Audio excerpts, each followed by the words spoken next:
The stone was quarried from the bedrock of the hill itself. Someone had to find it first, trace the grain of the limestone with experienced fingers, decide where to cut. Then the real work began.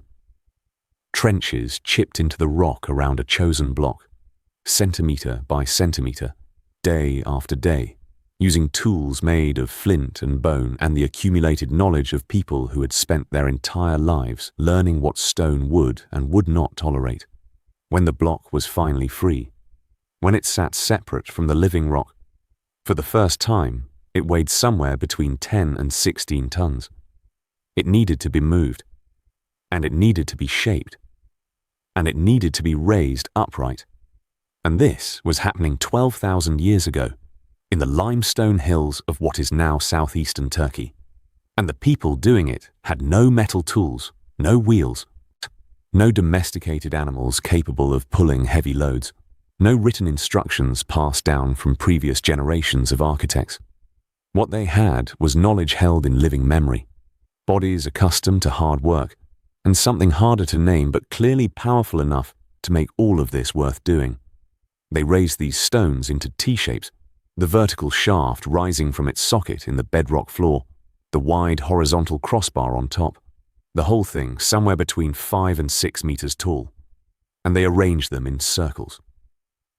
2 enormous central pillars facing each other across an enclosed space, ringed by smaller pillars, connected by low stone walls, creating something that feels immediately and unmistakably intentional, a space defined for a purpose that had nothing to do with shelter from rain or protection from predators.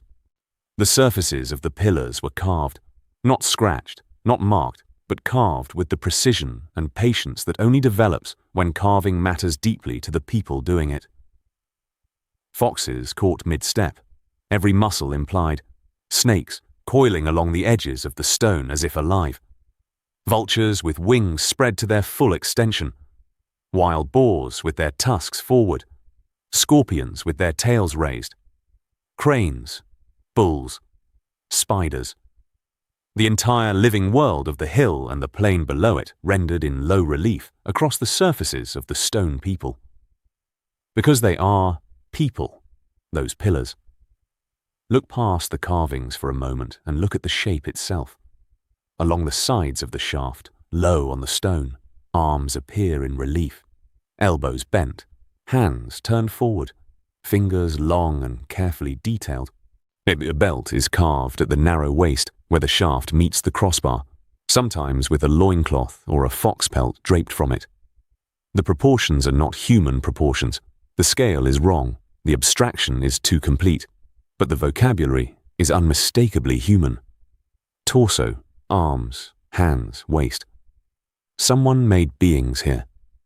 Someone decided that the stones should be bodies, should carry the suggestion of presence, should occupy the enclosed space not as pillars, but as entities. And then, just as deliberately, someone decided those entities would have no faces. The tops of the pillars, those wide, flat crossbars where a face would be, are blank, empty, featureless, not unfinished. Intentionally and completely without eyes, without expression, without individuality. These are bodies without identity, presences without names. Or either something that exists in the category of the human, but has been lifted out of it into somewhere else. This place is called Göbekli Tepe. It sits on a ridge in the limestone hills of the Şanlıurfa province, and it is the oldest known monumental architecture on Earth. The oldest known temple, if temple is even a word that holds what this place is.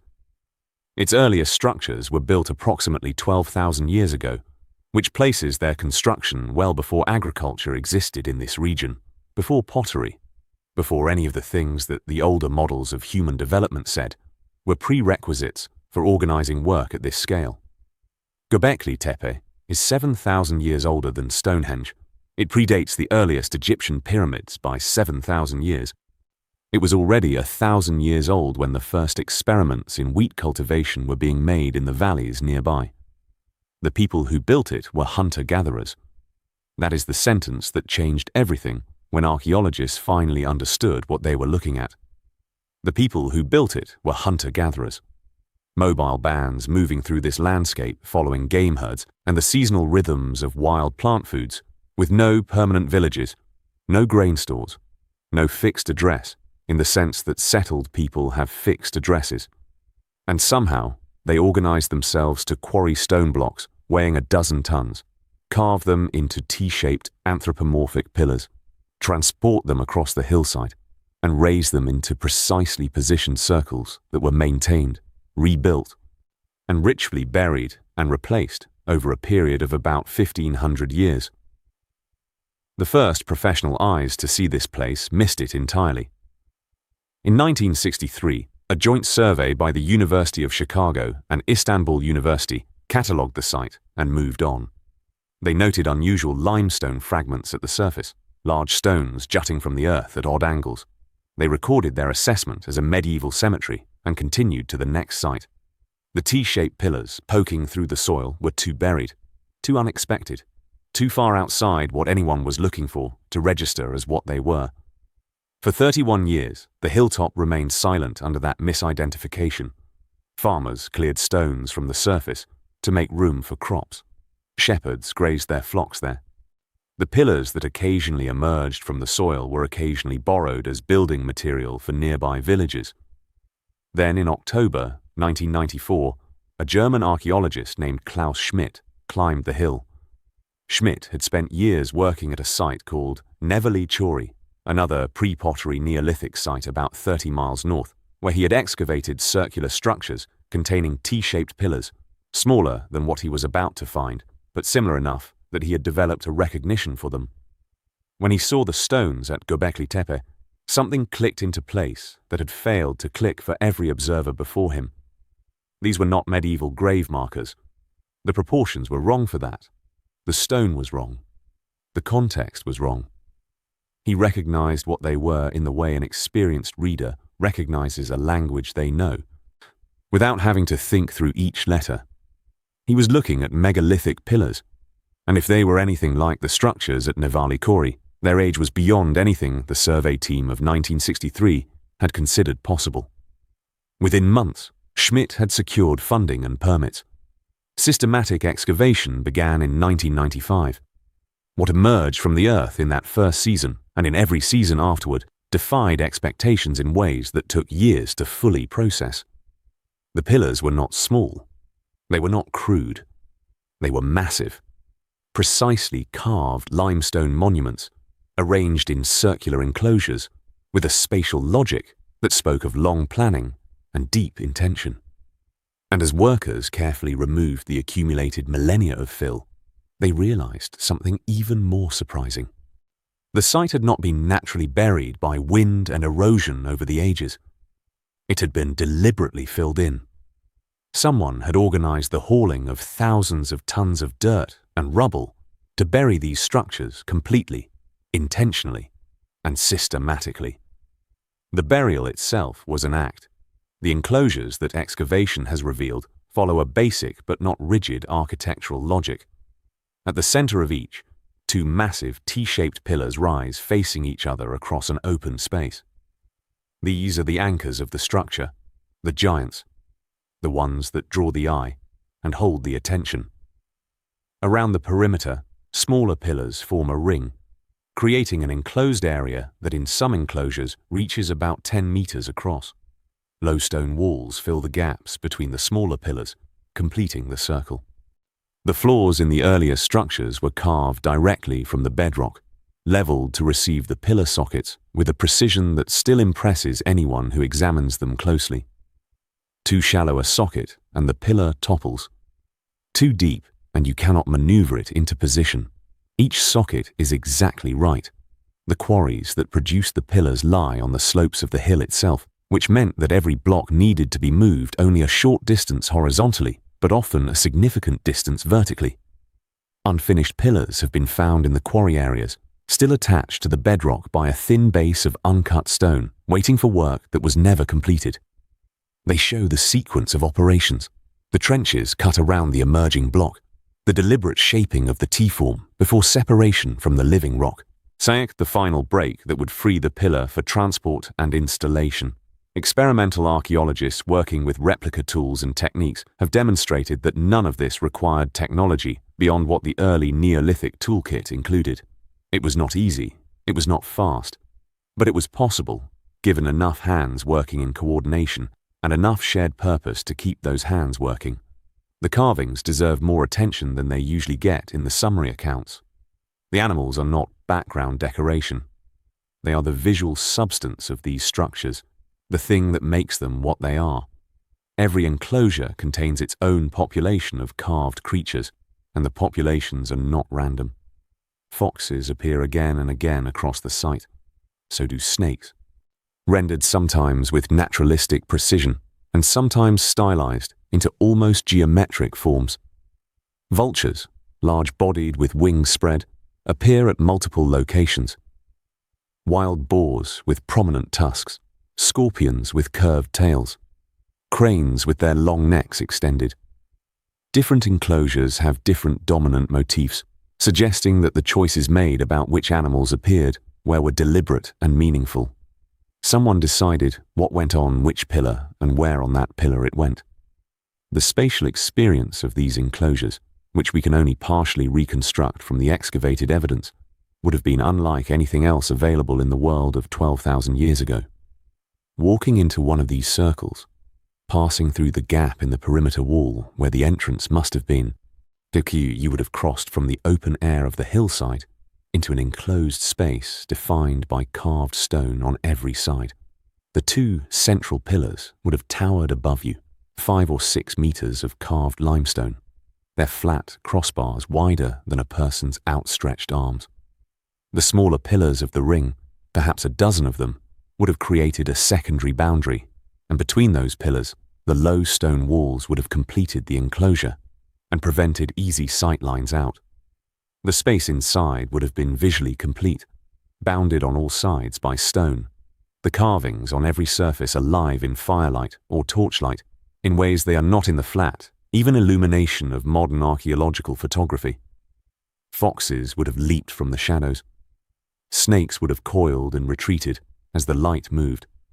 The vultures on the central pillars would have shifted between visibility and darkness with every flicker of the flame. Standing between those two enormous faceless beings and looking at the ring of smaller pillar people surrounding you, the experience would have been unmistakably ceremonial, unmistakably organized around something other than the practical. The space was designed to be felt, not merely occupied. We know the floors were carefully level because the excavated floors show this clearly. We know the pillar sockets were cut with precision. We know from the unfinished pillar in the quarry area that the carving of the T-shape was done before the pillar was separated from the bedrock, which means the form was planned in advance rather than emerging from improvisation during transport or installation.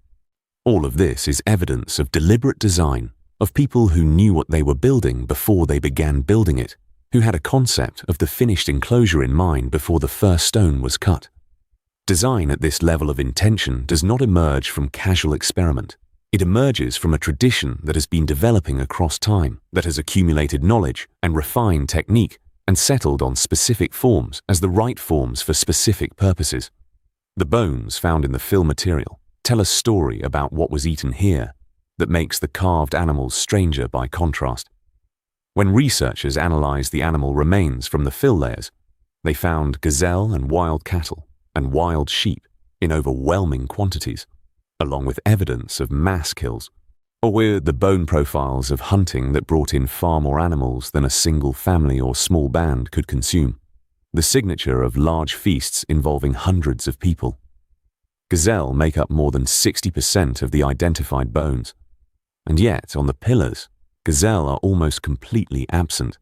The everyday staples of the diet are barely represented in the carved image world of this place. What is represented instead are animals associated not with food, but with danger, with wildness, with the margins of human experience. Foxes that steal meat from camps, snakes that bite without warning, vultures that arrive at death, scorpions in the cracks of the stone. carnivores, scavengers, creatures that live not in the human world but at its edges, in the dark places, in the air, underground. The mismatch between what was eaten here and what was carved here is one of the most telling things about this place. It tells us that the carved animals are not a menu or a hunting record. They are a symbolic vocabulary, part of a way of representing and thinking about the world that went well beyond the practical. Someone at Göbekli Tepe had organized their thinking about reality into a system with its own internal logic, its own categories of meaning, its own grammar for expressing things that food and shelter and safety do not express. That system was old enough and coherent enough that it could be executed across multiple enclosures by multiple generations of people, maintaining the tradition. This is not individual artistic impulse. This is shared symbolic culture, each operating at a scale and with a continuity that requires exactly the kind of social organization we once thought only agricultural settlement could produce. And then there are the anthropomorphic pillars themselves, those faceless stone figures that dominate every enclosure from the center. They are the most difficult thing about this place to think about clearly, because thinking about them clearly requires acknowledging that they might mean things we have no framework to receive. The arms, the hands, the belt, the loincloth or the pelt, the deliberate omission of the face. What kind of being is imagined here? The oldest answer that comes to mind is ancestors. In many cultures that archaeologists and anthropologists have studied, the dead do not simply depart. They remain as presences, as forces, as entities with ongoing relationships with the living. They are honored, consulted, feared, propitiated. They are embedded in landscapes and in the structures people build. If Göbekli Tepe was a gathering place for scattered mobile bands whose territories overlapped somewhere in these hills, those central pillars might represent the deep collective dead, not any particular grandmother or hunter, but the accumulated weight of all the people who had come before, made visible and given a body that is human enough to recognize but strange enough to be beyond the individual, faceless because they stand for all and not for one. Another possibility is that these beings were not understood as dead at all, but as something more powerful than the living have ever been. Spirits, forces, entities that inhabited the categories of existence outside the human. The blank face might then be not an omission, but a declaration, an insistence that these beings cannot be reduced to the familiar human face, that they belong to a different order of reality. The animals that cover their surfaces might be their attributes, the powers they hold, the domains over which they preside. This is speculative, of course, but the speculation is not empty. Every human culture that has been studied by anthropologists has developed some version of the concept of entities that are more than human, that mediate between the ordinary world and whatever lies beyond it. That these concepts were present 12,000 years ago is not surprising. That they were expressed at this scale is. The pillar, known as Pillar 43 in Enclosure D, has become something of a celebrity in the literature about this site, and it deserves a moment. On one face of this pillar, an entire composition unfolds. A large vulture with wings extended. Below it, another bird, a scorpion. Other figures in a dense arrangement that covers the stone with more narrative density than most of the other pillars. There is what appears to be a headless human figure, or at least a human-like form without a visible head. There is a round object near the bird that has attracted considerable attention and considerable disagreement.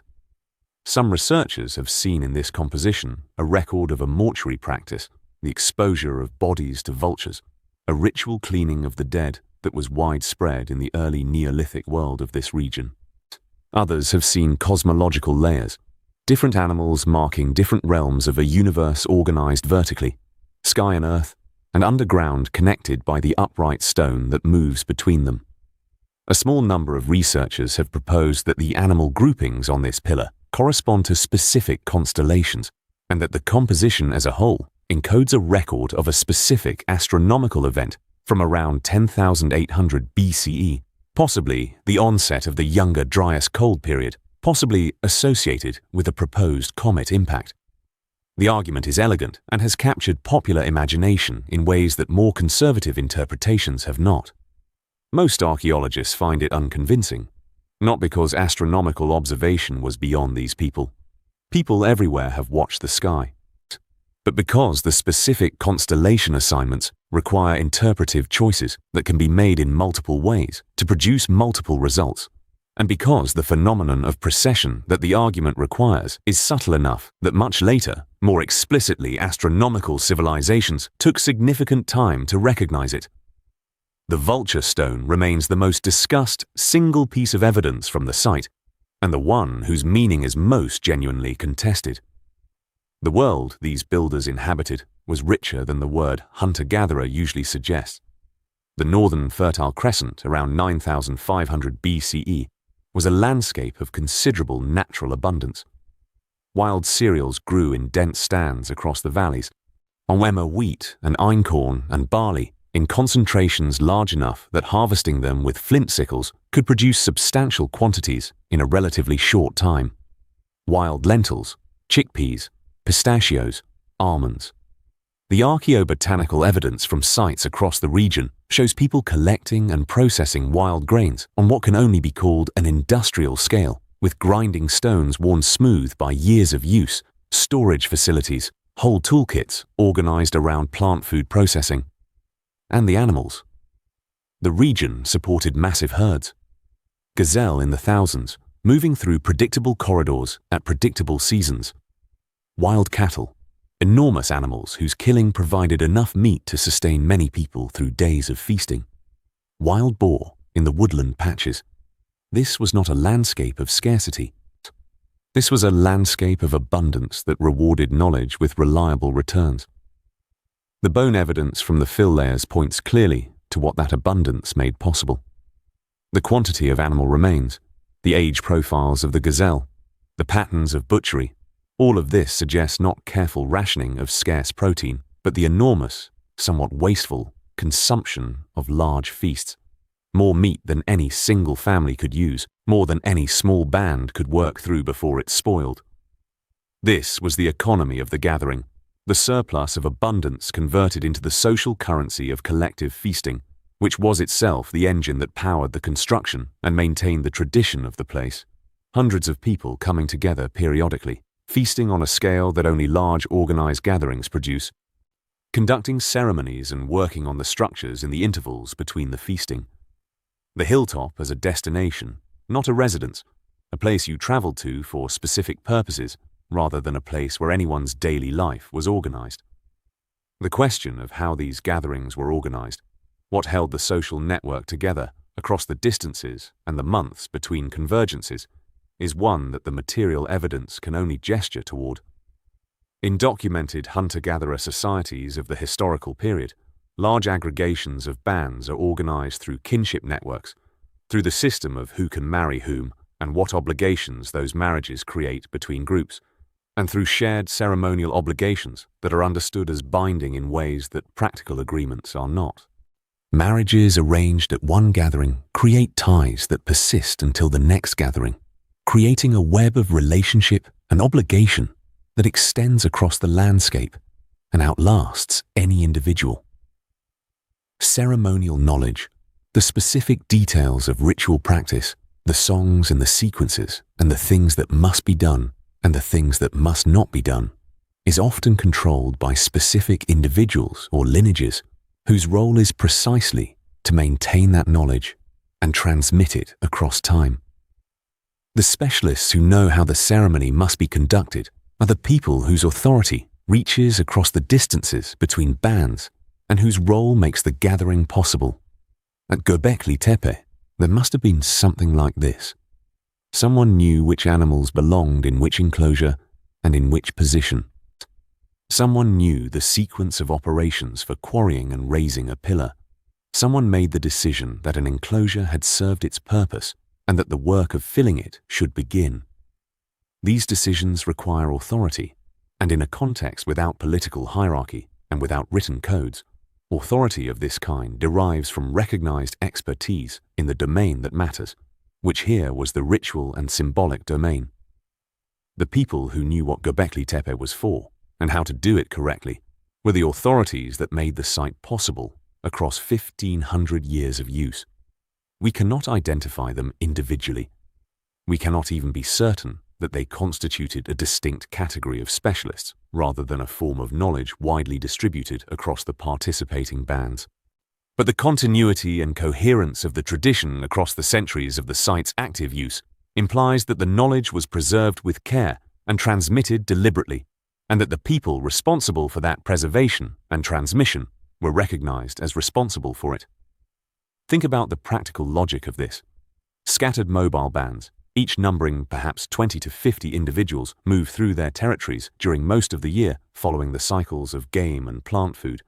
They know the landscape with the intimacy that comes from a lifetime of attention and from inherited knowledge accumulated over generations. Several times a year, perhaps tied to the seasons or to celestial events, these bands converge at this hill. May hundreds of people come together at the place that belongs to no single group, but to all of them collectively, where their ancestors have gathered before them, where the stone people stand in their circles, where something sacred has always happened. They bring food and they feast.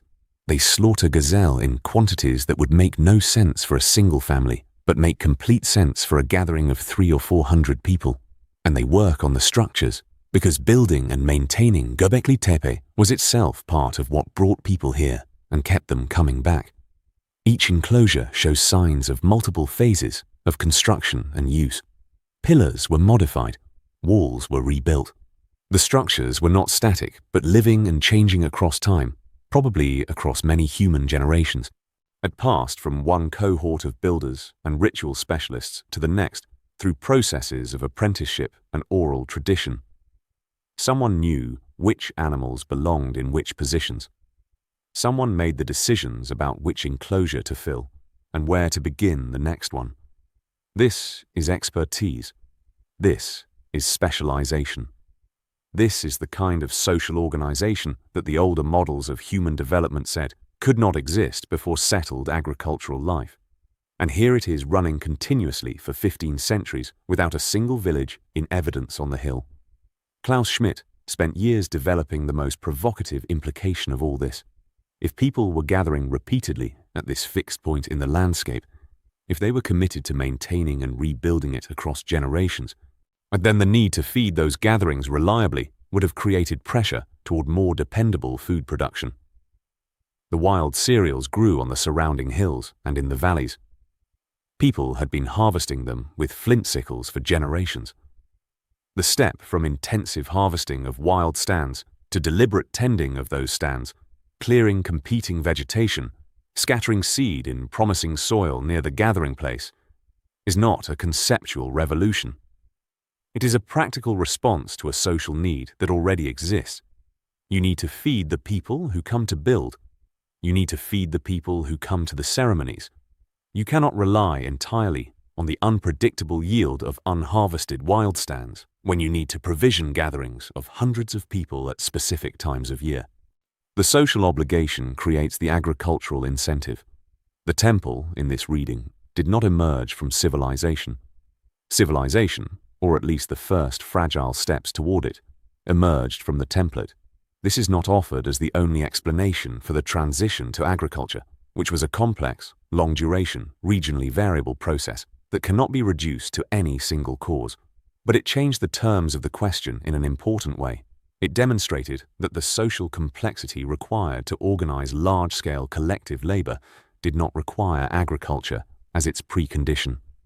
The precondition was shared belief, shared symbolic culture, shared commitment to something that mattered enough to make the hard work worth doing. Whether that commitment then contributed to the development of food production is a question that remains open. What is no longer open is whether mobile hunter-gatherers were capable of the kind of coordinated, sustained, multi-generational collective project that this hill represents. Göbekli Tepe was not alone in its landscape, and recognizing that changes the picture significantly. For years, the site appeared as a singular anomaly, one impossible thing standing on its hill. Then surveys and excavations expanded across the Şanlıurfa region, and the contours of something much larger emerged. Karahan Tepe, 50 kilometers to the southeast, has its own enclosures and T-shaped pillars, smaller on average, but clearly part of the same tradition. Ujedi Karahan Tepe has also yielded a room cut directly into the bedrock, with carved forms emerging from the walls, narrow necks, topped with stylized cranial shapes, the impression of heads in a row appearing to grow out of the stone itself. And it has yielded explicitly phallic pillars, large carved forms rising from the bedrock in shapes that require no interpretive effort to identify. Whatever their specific meaning in the symbolic system of the builders, they were prominent enough to be a recurring feature of this particular site.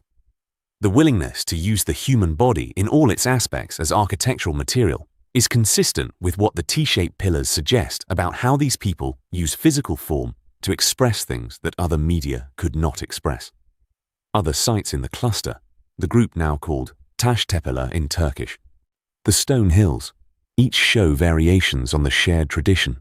Sefer Tepe, Hamzan Tepe, Harbet Suvan Tepesi, all preserve architectural and sculptural evidence of the same broad cultural experiment being conducted across the landscape, the project of building fixed places of meaning in a world of mobile people. The similarities between the sites, the T-shaped pillars, the animal reliefs, the anthropomorphic figures, tell us that a shared symbolic tradition circulated across the region, probably carried along the routes that mobile bands traveled seasonally and the networks that connected them to each other. The local variations between sites, the specific emphasis and the specific strange features like the head chamber at Karahan Tepe tell us that each community contributed something of its own to the shared vocabulary, put its own interpretation on the common tradition. This is a regional cultural experiment, not a single inspiration, not a single genius.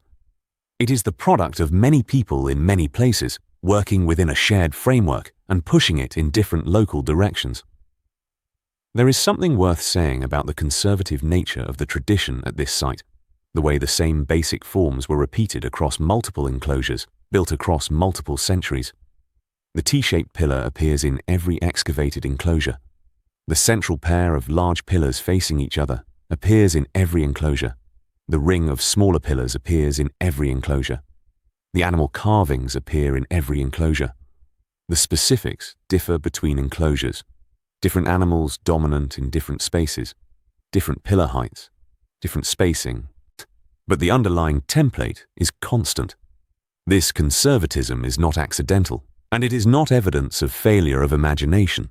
It is evidence of tradition being maintained deliberately, of the form being understood as the right form, of people reproducing a structure that had been reproduced before them and would be reproduced after them. The same phenomenon appears in many traditions of sacred architecture. The specific proportions of a medieval cathedral follow rules established centuries before the cathedral was built, not because the builders lacked the capacity to innovate, but because innovation was not the point. The point was to build the thing that was the right thing to build, in the way it had always been built, in the way that made it what it needed to be. Göbekli Tepe operated under something like this logic. The enclosures were built correctly, in the tradition, and the tradition was maintained across the generations who contributed to the site's long history. The broader Neolithic transformation in this part of the world, the gradual shift from mobile foraging to settled cultivation that unfolded across the centuries surrounding Göbekli Tepe's period of use, is one of the most studied and least fully understood transitions in human history, precisely because it was not a single event and not a single decision. It was a process that played out differently in different places, at different rates, for different reasons, with different crops and different animals and different social configurations in each local context. The standard narrative that presents it as a straightforward development from foraging to farming misses the enormous complexity of what actually happened, which involved false starts and reversals and hybrid strategies and communities that adopted some elements of food production while maintaining others of a foraging lifestyle for centuries before anything resembling full agricultural dependence emerged. Göbekli Tepe sits at the beginning of this process, possibly entangled in its causes in the way that Schmidt suggested.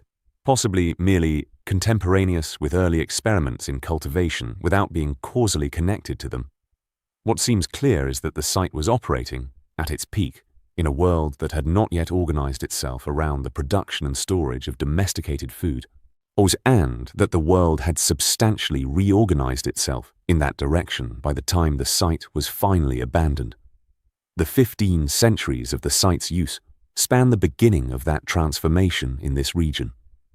The people at the beginning of that span were, as far as we can tell, essentially the same kind of people, archaeologically, as the foragers who had preceded them for millennia. The people at the end of that span were, in some valleys, beginning to look recognizably like early farmers. Whether the practices of Göbekli Tepe contributed to that shift, whether the gathering tradition that required reliable food supply helped push people toward food production, or whether the relationship was more indirect, the site stands as evidence that the social and symbolic complexity of what came before agricultural civilization was far greater than we had assumed. And all of it was eventually buried. The enclosures at Göbekli Tepe were not abandoned and left to collapse. They were filled in deliberately, packed with thousands of tons of material, bone and broken stone and soil, and the accumulated residue of the gatherings held here, compressed into a dense artificial hill that preserved beneath it the structures it had entombed. The material is not distributed as wind and erosion deposit sediment. It was tipped in and shoveled and carried in quantities that imply organized work parties over a sustained period of time. Large stones were wedged between the T-shaped pillars, which animal bones from what appears to be many separate feasting events were combined and buried together. The whole process has the character of a deliberate conclusion, a closing ceremony enacted in dirt and stone. The pattern of burial and rebuilding reveals a cycle that was repeated across the site's 15 centuries of use. A circle was built, used, and then deliberately closed, filled to the rim, and a new circle was begun nearby.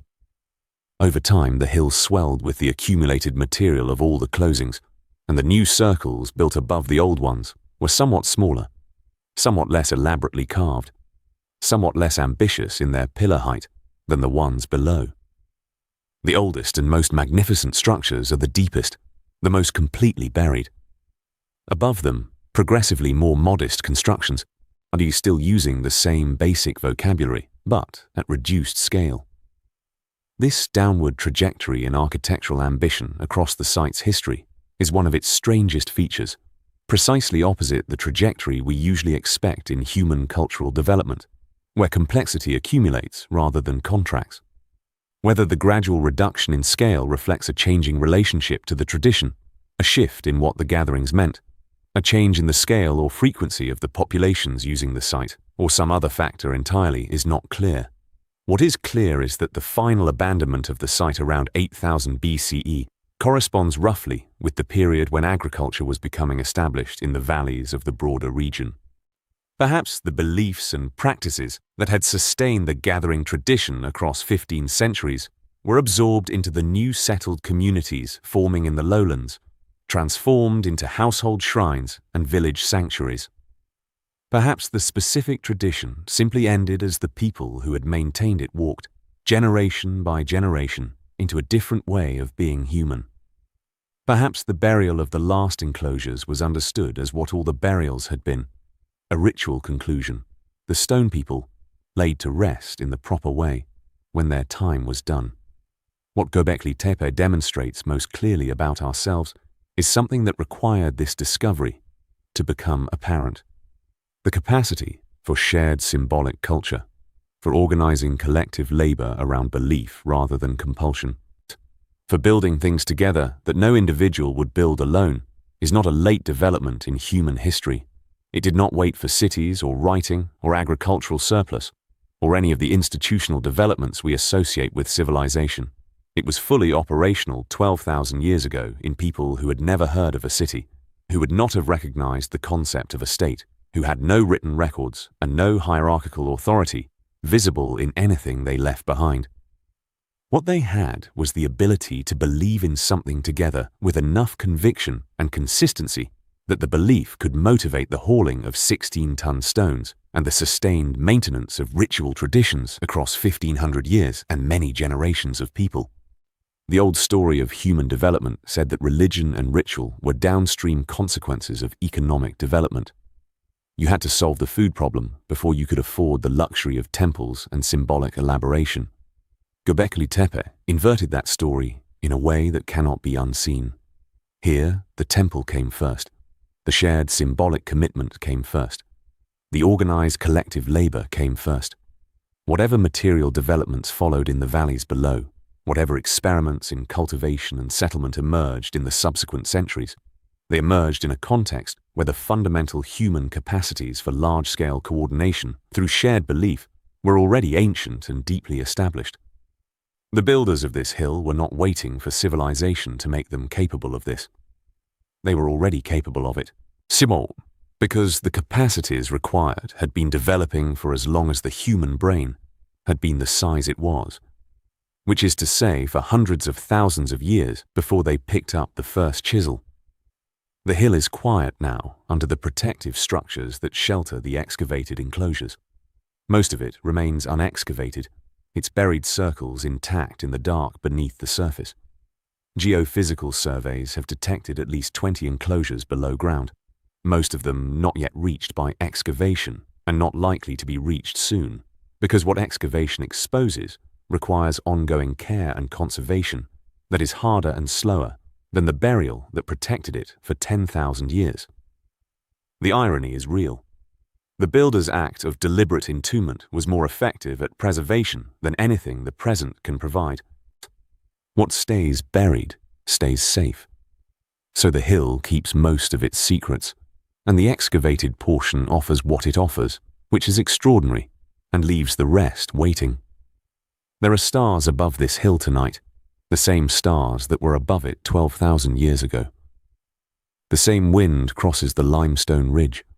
The silence that settles over the site after visitors leave is the silence of a place that has held an enormous amount of human intention and released very little of it back into any form we can fully read.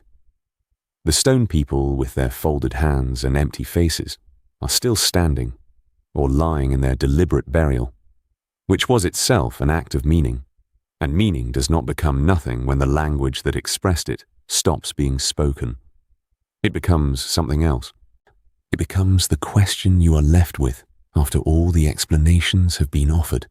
It becomes the awareness that somewhere in those blank faces, somewhere in the decision to make beings who were human and not human simultaneously, somewhere in the 15 centuries of building and burying and building again, there is something about what we are that we are still learning to recognize, and that the recognition, when it comes, is not comfortable and not simple, and does not make the night feel smaller. It makes it feel precisely as large as it is, which is what 12,000 years of human endeavor reaching forward toward you through stone tends to do. Rest in that knowledge. Let the hills stand. Let the pillars stand in their circles in the dark beneath the surface, where they have been standing for a very long time. Say you waiting for nothing in particular, holding what they were given to hold, patient in the way that things carved from stone and then buried can afford to be patient, which is completely and indefinitely, and without any need for the waiting to end. The discovery of Göbekli Tepe required not just new field techniques, but a willingness to question the conceptual framework that had guided archaeological interpretation for decades. Schmidt's excavations unfolded during a period when the field was already beginning to revise some of its assumptions about the relationship between material complexity and social complexity, but the scale of the revision required by Göbekli Tepe was still startling even to researchers who considered themselves open to revising those assumptions. The site did not just push a date back or reveal a new regional tradition. It required reconsidering what the pre-agricultural world was capable of. What kind of social forms could exist before the institutions that we tend to associate with social complexity, and what motivated human beings to invest in collective projects of a scale that we had assumed required the backing of established political authority. Schmidt published carefully and argued persistently, He understood that the claims implied by the site were large enough to attract skepticism from multiple directions, and he was meticulous about distinguishing what the evidence demonstrated clearly from what it suggested plausibly, from what remained genuinely uncertain. His premature death in 2014, before the excavations had revealed more than a fraction of what the site contains, meant that the project continued under different leadership with a new generation of archaeologists, and the ongoing work has both confirmed many of his central interpretations and complicated others in ways that are still being worked through in the literature. This is how archaeology proceeds. Slowly, carefully, with each season's excavation adding new pieces to a picture that keeps revealing itself as larger and more complex than any previous season had suggested. The Turkish state has invested significantly in the site and its sister sites in the Taş-Tepeler region, not only because the archaeological significance is internationally recognized, but because the region's claim to being among the places where the transformation to settled agricultural life began has enormous cultural and political resonance. UNESCO World Heritage status, achieved in 2018, formalized the international recognition and brought the conservation challenges that come with that recognition. More visitors mean more attention and more resources, but also more management complexity, more pressure on structures that were preserved by burial for 10,000 years and are now exposed to the full range of conditions that the surface provides. The teams responsible for the site navigate that tension carefully, knowing that the site's long-term integrity depends on getting the balance right between access and protection. What strikes many visitors who have the opportunity to see Göbekli Tepe in person, beyond the immediate visual impact of the excavated circles and the T-shaped pillars standing in their positions, is the ordinariness of the landscape that surrounds it. The Şanlıurfa region today is a place of agriculture and towns and roads, unremarkable by the standards of the modern Middle East. The hilltop on which the site sits is not dramatic in the way that, say, Machu Picchu or Angkor Wat are dramatic. It is a modest rise in a landscape of modest rises. The specialness of this particular hill was not created by geography. It was created by the people who chose it, who carried stone up it and carved it and gathered on it and gave it the significance that it then held across 15 centuries.